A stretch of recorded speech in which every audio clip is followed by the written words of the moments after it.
Ce jour dédié pour la réussite dans tous les domaines de David Chaim Ben Linda Hanaï pour un accouchement facile pour Ronnie Batmerav. Cette dédicace a été demandée il y a longtemps, donc il se peut qu'il a déjà accouché. Si c'est le cas, alors qu'elle ait beaucoup de réussite dans l'éducation de son fils et qu'il soit en bonne santé, qu'il ait beaucoup de bonheur de cet enfant-là, fils ou fille, d'accord, Bezrat Hashem. Une très belle histoire concernant le Rav Ovadia Yosef Zatzal. Il y avait une femme veuve qui, tous les mois, rentrait dans son bureau et recevait de la part du Rav une enveloppe. Pendant 7 ans, ça a duré comme ça. Et après, le Rav est décédé. Et bon, bien sûr, elle a beaucoup pleuré, mais elle avait 2 raisons de pleurer. 1, que le Rav est décédé. 2, que cette aide financière qu'elle recevait par l'enveloppe tous les mois disparaissait. 5 mois plus tard, elle voit qu'elle ne s'en sort pas, ça ne va pas du tout. C'est vraiment beaucoup de dettes, elle ne s'en sort pas. Alors elle habitait El Had. Elle décide de prendre le bus et d'aller à Yerushalayim,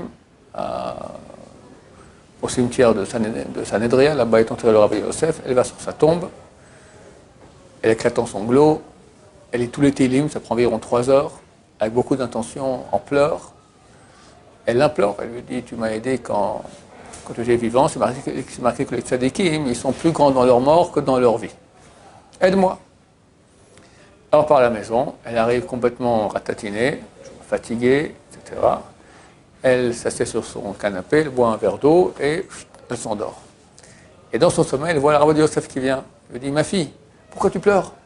Je t'ai aidé quand j'étais vivant, je t'aiderai quand je suis mort, aucun problème. » Jeudi prochain, à 13h, il y a une brit mila dans le Oulam Beth Israël. Le précédent d'histoire, d'accord. Le Oulam, c'est donc la salle de mariage, Beth Israël. Tu vas aller là-bas et tu vas demander à parler à un type qui s'appelle Shalom Saadon.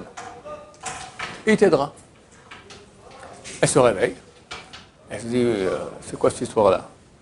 Bon, certainement, vu que j'ai prié toute la journée, ça, je suis fatigué, donc on rêve des choses qu'on a vécues durant la journée. Bon. Elle dîne, elle va au lit, elle s'endort, et de nouveau le même rêve. Ramon qui vient et dit « Ma fille, pourquoi tu pleures? Je t'ai aidé quand j'étais vivant, je t'aiderai quand je suis décédé. » Jeudi prochain à la salle Beth Israël, à 13h, il y a une brit mila, tu vas là-bas, tu demandes « Shalom Saadon », il t'aidera. Ouais, c'est 2 fois de suite, c'est plus une blague, d'accord? Quand on voit un rêve qui revient plusieurs fois, ça veut déjà des choses beaucoup plus significatives. Bon. Elle prend le bus, ce même jeudi, elle arrive là-bas à Beth Israël. Effectivement, il y a 2 panneaux, mariage et Brit Mila. Elle va à côté Brit Mila, elle attend. Et un peu avant la Brit, elle demande à, comme ça, des hommes, est-ce qu'il y a un monsieur durant Shalom Saadon là? Oui, il est là, où est-ce que j'appelle? Non, après la Brit, appelez-le. Ok. Après la Brit, elle le fait appeler, il arrive, oui, madame, je peux vous aider. Écoutez, voilà, moi, vous allez croire que je suis complètement folle, mais le Rav Yosef est venu en rêve, il m'a dit d'aller vous voir. Je suis une femme veuve, il m'aidait toujours financièrement. Le type l'entend ça, il tombe dans les pommes.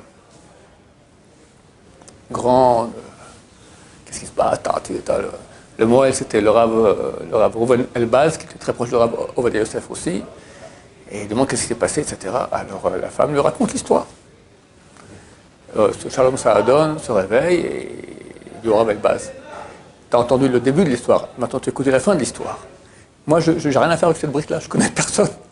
Je ne connais ni la famille de Hatan, ni de la Kala, les enfants, rien du tout. La Rav Yosef est venu en rêve, il m'a dit, tu vas aller à 13h au Oulam Beth Israël, à la salle Beth Israël, il y aura une brique, il y aura une femme qui viendra vers toi, une femme veuve. Je l'aidais quand j'étais vivant, je te demande maintenant de l'aider après que je sois décédé. Madame, combien d'argent il vous donnait le Rav? Il me donnait 4000 shekels par mois. Alors je vous donne 4000 shekels par mois, de sa part, et moi aussi je rajoute encore 4000 shekels tous les mois. Qui est Shalom Saadon? C'est lui qui filmait le Rav Yosef à l'époque, le samedi soir, il faisait un cours, et c'est lui qui a commencé à mettre ça sur satellite. Le Rav Yosef l'a beaucoup béni, qu'il ait beaucoup de richesses, et il fut très riche. Et donc, ainsi le Rav Yosef, par son entremise, a continué à aider doublement.